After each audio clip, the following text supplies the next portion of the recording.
Nima qilyapti o'zi bu? Qizil olgan futbolchiga dalda berish o'rniga hammani oldida urishib tashlayapti. Shunaqa fikrlar umuman Islom Ismoilovni bu qilgan ishini qoralayotganlar ko'p bo'lyapti. Lekin aslida u yerda kim xato qildi? Agar kanalimizni kuzatib bormasangiz, bizni yana ko'rish ehtimolingiz juda kam. Lekin obuna bo'lgan bo'lsangiz tabriklaymiz. Bu yog'iga har kuni yangi bilimlarga ega bo'lasiz.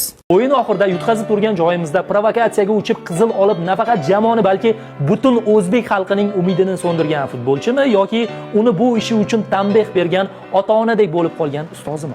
Hamma ham xato qiladi. Men bu futbolchini eng katta aybdor demoqchi emasman.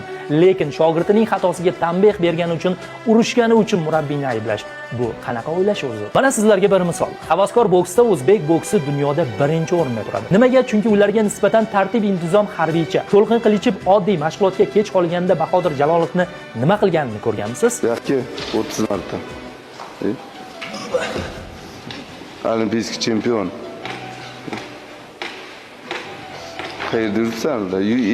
Senga attenna qilib aytdim boya. Umuman To'lqin Qilichev ayrim holatlarda shogirdlarni yutsa ham uradi, so'kadi.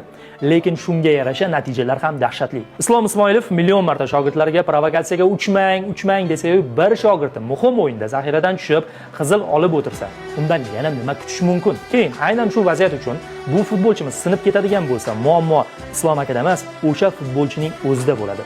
Murabbiy vatan sha'ni g'alaba uchun uni urishdi.